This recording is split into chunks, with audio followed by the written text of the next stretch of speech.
CM Ashok Gehlot ने आज जाटव समाज को सौगात दी। उन्होंने सीएमआर से वीसी के जरिए जाटव समाज के हॉस्टल और सामुदायिक भवन का शिलान्यास किया। इस मौके पर उन्होंने कहा कि राजस्थान ने कोरोना को हराया है और जीती जंग नहीं हारनी है।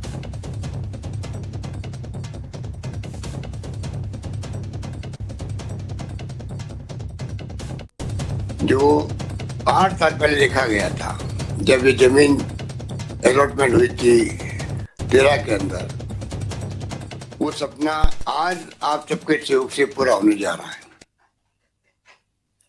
जब शिलान्यास हुआ है, अब एक शानदार छात्रावास बनेगा, सामुदायिक भवन बनेगा और पूरे सबके काम आएगा, सबके समाज के काम भी आएगा। सरकार की सोच हमेशा से रही है किस प्रकार से हम लोग विभिन्न समाजों को जमीन का जब कोई मांग हो, समाज के लिए, छात्रावास के लिए, सामुदायिक भवन के लिए, तो जमीन सरकार की तरफ से नॉमिनल प्राइस में मिलनी चाहिए। उस वक्त भी 1 करोड़ से अधिक की जमीन थी, तो 5 लाख में मेरे ख्याल से उस वक्त में दी गई थी। सरकार बदल गई।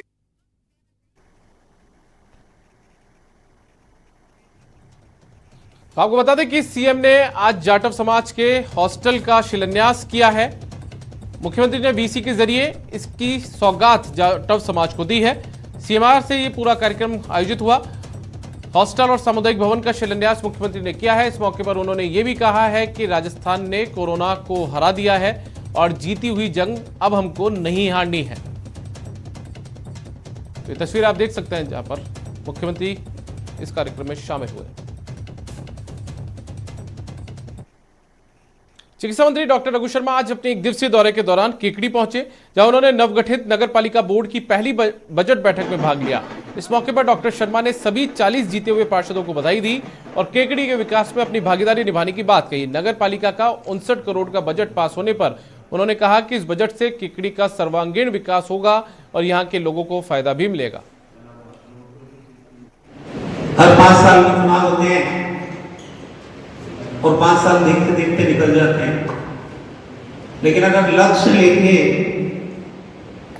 हम लोग चलेंगे तो निश्चित रूप से केकड़ी का विकास होगा। कई सारी समस्याएं रोजमर्रा की जिंदगी में नगर पालिका क्षेत्र में रहने वाले लोगों को महसूस होती है। एक सच्चे जनप्रतिनिधि का यही दायित्व है कि उन समस्याओं को हम आइडेंटिफाई करें, आपस में मिले बैठे, कैसे उन समस्याओं का निराकरण हो। बीकानेर दौरे के दौरान ऊर्जा मंत्री बीडी कल्ला ने बताया कि 40 दिन की नहरबंदी को लेकर हर तरह की व्यवस्था कर ली गई है ताकि नहरबंदी के दौरान लोगों को किसी भी तरह की परेशानियों का सामना नहीं करना पड़े। इसके साथ ही लोग व्यर्थ में पानी ना बहाकर उसको संजोने का काम करें। वहीं उन्होंने उपचुनाव में कांग्रेस पार्टी की जीत की भी बात कही। ऊर्जा मंत्री बीडी कल्ला से बात की न्यूज 18 संवाददाता सतवीर सिंह राठौड़ ने। मंत्री बीडी कल्ला बीकानेर में है। यहाँ पर जो रमत कार्यक्रम है उसके यहाँ पर महोत्सव को लेकर उन्होंने शुरुआत की और इसके साथ ही हमारे साथ में है, तो उनसे बात कर लेते हैं। सर, सबसे पहले सवाल ये पूछना चाहूँगा कि जो वो नहरबंदी होने वाली है तो उसको लेकर किस तरह की व्यवस्था की गई है ताकि लोगों को परेशानी का सामना नहीं करना पड़े। नहरबंदी के लिए कंटीजेंसी प्लान में 24 करोड़ रुपए की राशि स्वीकृत कर दी गई है। प्रत्येक जिला कलेक्टर और एडिशनल चीफ इंजीनियर के पास में दोनों संयुक्त रूप से 50 लाख रुपए हर जिले में रखे गए हैं ताकि उसके माध्यम से वे कोई भी आकस्मिक काम करवा सकते हैं। हैंडपम्प की मरम्मत, नए ट्यूबवेल खोलने का काम नहीं हो तो वो, पुरानी पाइपलाइन की मरम्मत, अथवा टेल एंड पे जहाँ पानी नहीं पहुँच रहा है वहाँ पर वो पीवाई के माध्यम से, ट्रैक्टर और ट्रॉली के माध्यम से, ट्रक के माध्यम से पानी पहुँचा सकते हैं। हर तरीके से प्रबंध कर लिए गए हैं। मैं नहरबंदी क्षेत्र की जनता से अपील करना चाहता हूँ कि वे पानी की बचत करें, अपव्यय नहीं करें पानी का, और अपने स्नान घर में खास तौर से डबल बटन की टंकी लगाएं तो फ्लश करते वक्त छोटी आवश्यकता पड़ने पर, यानी लघु शंका यदि कोई करने जाता है तो छोटा बटन दबाएं ताकि पानी की बर्बादी नहीं हो, और बड़ी आवश्यकता पर वो बड़ा बटन दबाकर इस तरह से पानी की बचत कर सकता है। नहाने में, मंजन करने में भी वो लोटे या गिलास से मंजन करे ताकि पानी का अपव्यय न, पानी की बचत करनी बहुत जरूरी है। इसी प्रकार बरसात के जल का संरक्षण भी हमको करना होगा ताकि हमारे कुएं रिचार्ज होते रहें। अभी उपचुनाव की अगर बात कर ले तो किस तरह की रणनीति तैयार की गई, क्या मैनिफेस्टो रहने वाला है, क्योंकि ये चुनाव काफ़ी अहम है। चुनाव को लेकर के आपने देखा होगा भी हमने किसान सम्मेलन किया था सुल्तानगंज में, और भी मातृकुंडिया में किया गया था। लाखों हजारों लोग इसमें इकट्ठे हुए थे और जो रुझान है लोगों को पता है कि भी वर्तमान में सरकार कांग्रेस की है और कांग्रेस की सरकार ही भला कर सकती है, विकास कर सकती है। तो विकास के नाम पर कांग्रेस निश्चित रूप से चारों उपचुनाव में सफलता प्राप्त करेगी। इन चारों चुनाव क्षेत्रों में हमारे माननीय मुख्यमंत्री जी ने 4 कॉलेज दिए। ये पहला मौका है कि किसी दिवंगत विधायक के नाम पर सीधे ही कॉलेज खोलने की घोषणाएं की गई है। ये जनहित की घोषणाएं हैं और लोग जानते हैं कि वर्तमान मुख्यमंत्री श्री अशोक जी गहलोत विकास के प्रतीक हैं और विकास के नाम पर ये चारों उपचुनाव कांग्रेस जीतेगी। तो ये थे मंत्री बी डी कल्ला जिन्होंने बताया कि नहरबंदी को लेकर किसी भी तरह की जो परेशानी है वो आमजन को नहीं होगी और इसके साथ ही उपचुनाव में जीत कांग्रेस की होगी। वीर सिंह राठौर, न्यूज़ 18 बीकानेर। ठीक है। प्रतापगढ़ में बीजेपी प्रदेश अध्यक्ष सतीश पूनिया ने प्रदेश सरकार पर जमकर हमला बोला है। उन्होंने कहा है कि सरकार का हनीमून पीरियड पूरा हो गया है, प्रदेश में सरकार निष्क्रिय है। राजनीति और समाज के व्यक्ति को सामाजिक मर्यादाओं को ख्याल रखना चाहिए, क्योंकि हम सोशल प्लेटफॉर्म पर जब काम करते हैं तो जनता हमारा आचरण देखती है और इसलिए पार्टी की तरफ से इस तरीके का आचरण सभ्य नहीं कहा जा सकता।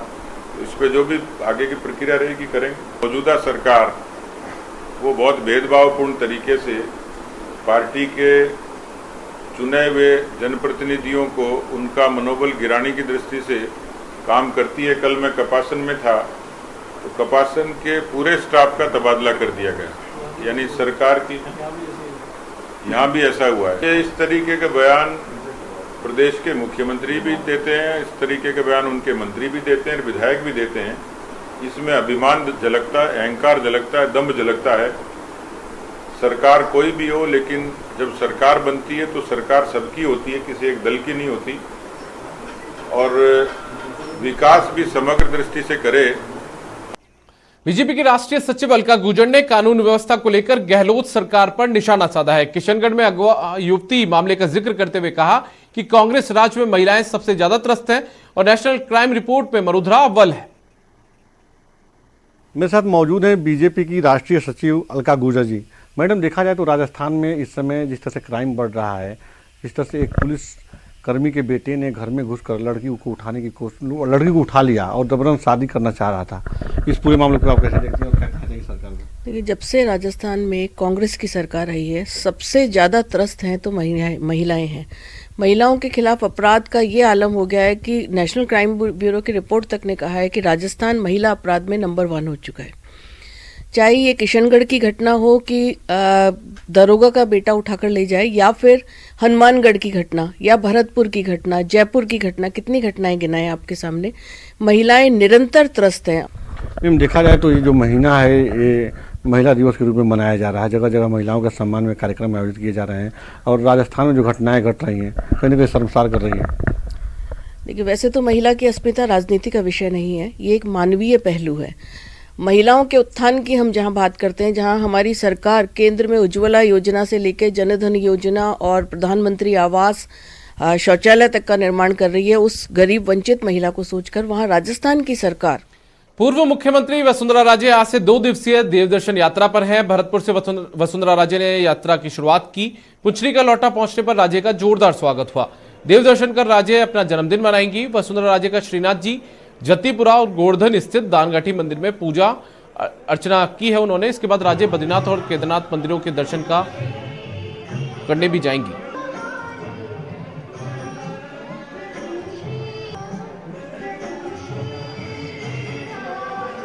तो आप देख रहे हैं ये 2 तस्वीरें अपनी टीवी स्क्रीन पर, जहां पर दानघाटी में वसुंधरा राजे ने दर्शन की है, पूजा अर्चना की है। पहली तस्वीर बाहर की, जब वो वहां पर पहुंची तो इस दौरान उनका स्वागत किया गया। भारी संख्या में, भारी तादाद में जो समर्थक थे, नेता थे, वो वहां पर मौजूद थे। ये दानघाटी की तस्वीरें हैं, जबकि दूसरी तस्वीर अंदर की है, जहां पर वसुंधरा राजे ने मंदिर के अंदर पूजा अर्चना की है। वसुंधरा राजे के साथ उनके पुत्र दुष्यंत सिंह भी नजर आ रहे हैं तस्वीरों के अंदर। तो आज से राजे की देवदर्शन यात्रा शुरू हो चुकी है।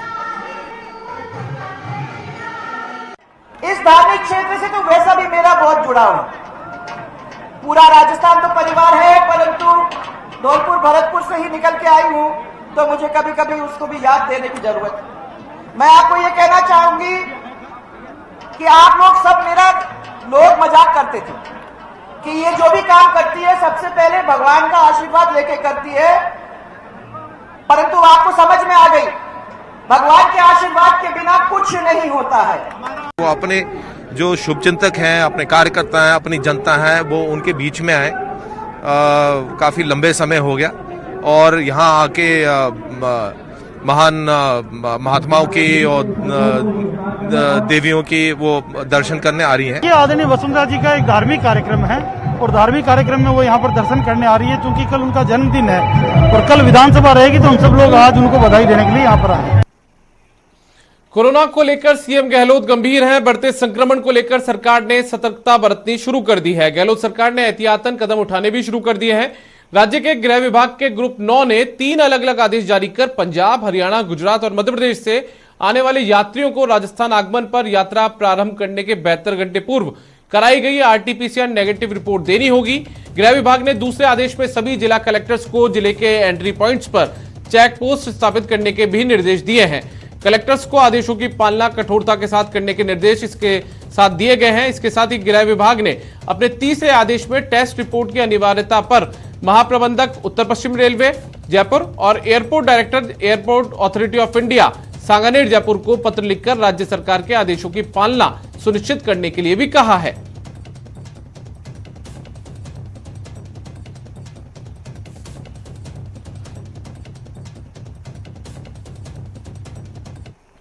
अजमेर में एक कार्यक्रम में शिरकत करने गए चिकित्सा मंत्री डॉक्टर रघु शर्मा ने मीडिया के सवालों के जवाब देते हुए कोरोना को लेकर अलर्ट रहने की बात कही है।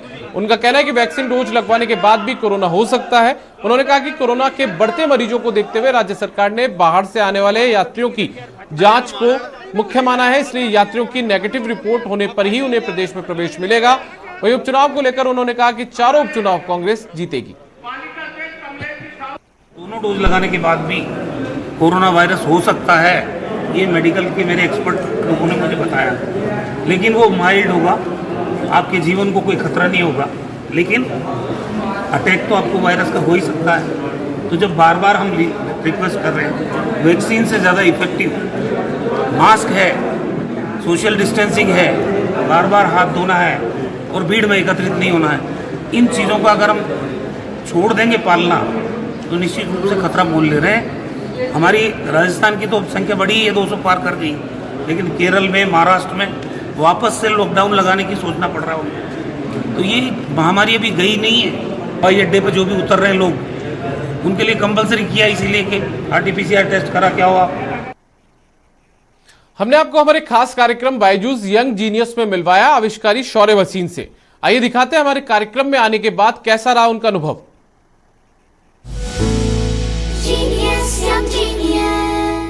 बायजूस यंग जीनियस, इस मंच पर हम मिले हैं कुछ थिंकर्स, इनोवेटर्स, परफॉर्मर्स, अलग अलग टैलेंट देश के कोने कोने से। एक ऐसे ही बहुत ही होनहार बीरवान हैं शौर्य। चलिए शौर्य से बात करते हैं। शौर्य नमस्ते, कैसे हो आप? नमस्ते, मैं बहुत अच्छा हूँ। कैसा रहा आपका एक्सपीरियंस, मुझे जरा बताइए। एक्सपीरियंस बहुत अच्छा था। जब पहले मैं थोड़ा सा नर्वस था, पर फिर जब मैं सेट पर आया था फिर बहुत कंफर्टेबल हो गया था, क्योंकि वहाँ पर बहुत अच्छे लोग थे। क्या था आपके लिए सबसे मेमोरेबल मोमेंट? सबसे मेमोरेबल मोमेंट था जब मैं अंदर आ रहा था और मैंने एक्चुअली पूरा सेट देखा और and I got to meet you. अरे सो स्वीट ऑफ यू। पर आप सोनम वांगचुक जी से भी आपने राब्ता किया, उनसे भी आपने बात की? जब हम वहाँ पर थे मैंने उनसे बात करा और वो भी बहुत बहुत अच्छा था, क्योंकि मैं उन्हें बता सकता था कि मैंने क्या सब बनाया है और एक्चुअली इनोवेशन और इन्वेंटर्स कैसे काम करते हैं। शौर्य एक बात बताइए, अब आप किस पर काम कर रहे हैं? आपका लेटेस्ट इनोवेशन क्या है? हाँ, तो अब मैं एक होम ऑटोमेशन सिस्टम में वर्क कर रहा हूँ। तो अब मेरे पूरे घर में मैं वो ट्राई कर रहा हूँ कि सारे लाइट, पंखा, सब कुछ उस पर चलने वाला है। Done. All the very best, Shaurya. So good to speak to you. Thank you.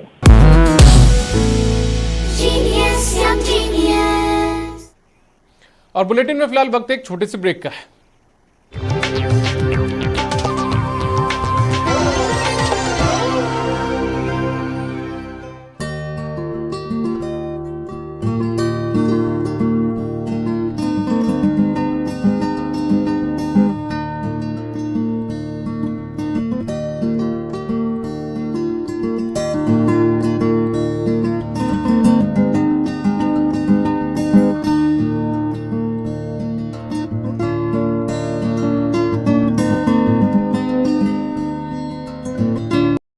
काल में लोग एक दूसरे को समझा रहे हैं, बड़े बड़े लोग वीडियो बना रहे हैं।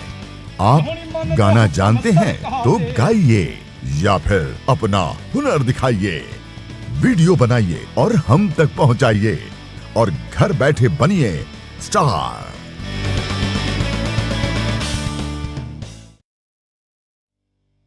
न्यूज 18 इंडिया आपका पसंदीदा नेशनल न्यूज चैनल उपलब्ध है डिश टीवी के चैनल नंबर 663 और D2H के चैनल नंबर 306 पर। कोरोना की हर खबर देखते रहिए न्यूज 18 इंडिया पर। अहम है विचार सरकार के फैसलों पर, लोगों का रेजिस्टेंस जरूरी है खरी बात हर किसी की भागीदारी पर, और सवाल उठाने से ही मिल पाएगा जवाब। उनकी चिंताएं किस तरह की? आप कोरोना से लड़िए, आपके लिए हम करेंगे कोरोना पर हर एक सवाल। प्राइम डिबेट सिर्फ न्यूज 18 राजस्थान पर। सवाल सारे, मुद्दे तमाम, माइक पर सरे आम होकर ऑटो पे सवार।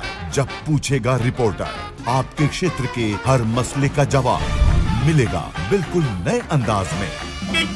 जब आएगा ऑटो में रिपोर्टर, रोज रात 8:26 पर सिर्फ न्यूज 18 राजस्थान पर। जरूरी है कोरोना की हर एक खबर, जरूरी सरकार के फैसलों का असर, सियासत की चाल और इकोनॉमी का हाल जानना जरूरी, बाजार से एग्रीकल्चर और रोजगार की खबर भी जरूरी।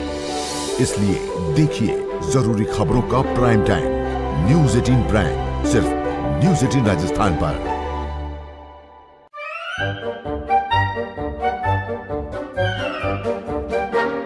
अखबार हुआ ठप, आउटडोर हुआ बेकार, टीवी ही दे रहा है विज्ञापन को तेज रफ्तार। करोड़ों दर्शकों तक न्यूज 18 पहुंचाएगा आपका ऐड। न्यूज 18 की टीम दमदार बनाएगी आपका ऐड शानदार।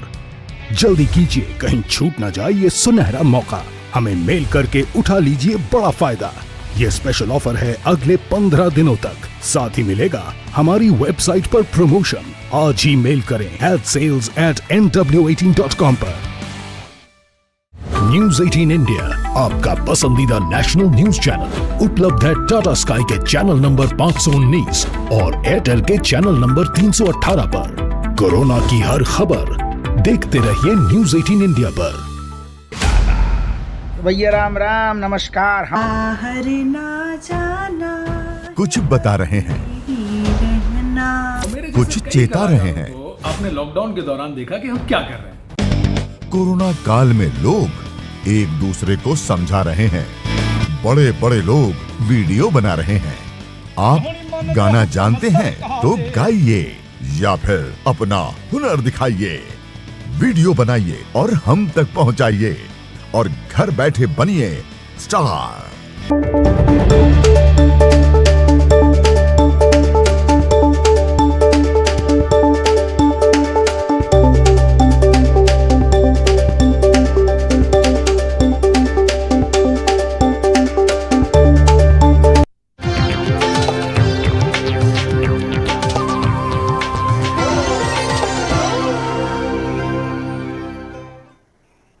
ब्रेक के बाद स्वागत है आपका। खबरों में आगे बढ़ते हैं। बात महंगाई के खिलाफ हल्ला बोल की। पेट्रोल, डीजल और रसोई गैस की बढ़ती कीमतों को लेकर कांग्रेस लगातार केंद्र सरकार पर हमलावर है।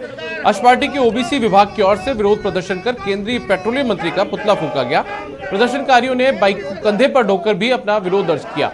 इस प्रदर्शन में अन्य पिछड़ा वर्ग, सर्व समाज संगठन की भी भागीदारी रही। कांग्रेस नेताओं ने कहा कि लगातार बढ़ती महंगाई से आम आदमी हलकान और उसका जीना जो है वो दूभर हो चुका है। सारे कांग्रेस जन, अन्य पिछड़ा वर्ग विभाग और अन्य पिछड़ा वर्ग सर्व समाज संगठन की ओर से केंद्र सरकार द्वारा जो लगातार महंगाई बढ़ाते जा रहे हैं, पेट्रोल और डीजल की कीमतें बढ़ाते जा रहे हैं, इससे हर चीज़ महंगी हो रही है। आज आम आदमी अपने परिवार को पालने में कठिनाई महसूस कर रहा है, अपने परिवार को शिक्षा नहीं दे रखा, बच्चों को न उनको खाना खिला पा रहा है, और ये महंगाई दिनों दिन बढ़ाते जा रहे हैं केंद्र सरकार। टोंक में कम्युनिटी थिएटर और एन एक्स्ट्रा ऑर्गेनाइजेशन की ओर से ब्लू थिएटर फेस्टिवल आयोजित किया जा रहा है। एपीएफ परिसर में यह थिएटर फेस्टिवल 5 दिनों के लिए आयोजित हो रहा है और इसमें सिर्फ युवा रंगकर्मी नाटकों का मंचन करेंगे। बता दें कि ब्लू थिएटर फेस्टिवल पिछले साल सितंबर में आयोजित होना था, लेकिन कोरोना संक्रमण के चलते इसे स्थगित कर दिया गया था। थिएटर फेस्टिवल का आगाज इलाहाबाद के युवा रंगकर्मी अमित कुमार के निर्देशित मोहना के नाट्य मंचन से हुआ, जिसमें युवा रंगकर्मियों ने अपने शानदार अभिनय से लोगों को मंत्रमुग्ध कर दिया। आज की जो यूथ जनरेशन है उसका जो अपना क्रिएशन है वो लोगों के सामने आए। होता है जब कोई बहुत बड़ा आयोजन होता है जिसमें बहुत दूर से बड़े रंगकर्मी आते हैं, तो जो यूथ है वो कहीं पीछे। खबर सवाईमाधोपुर के रणथंभौर से है, जहां नेशनल पार्क में 1 नहीं, 2 नहीं, 3 नहीं, 4 बाघ मस्ती करते हुए दिखाई दिए। इन तीनों टाइगर की जमकर साइटिंग हो रही है। रणथंभौर नेशनल पार्क के जोन नंबर 6 पर बाघिन T8 अपने 3 शावकों के साथ अटखेलियां करती हुई नजर आई। तभी किसी पर्यटक ने यह दिलकश नजारा अपने कैमरे में कैद कर लिया।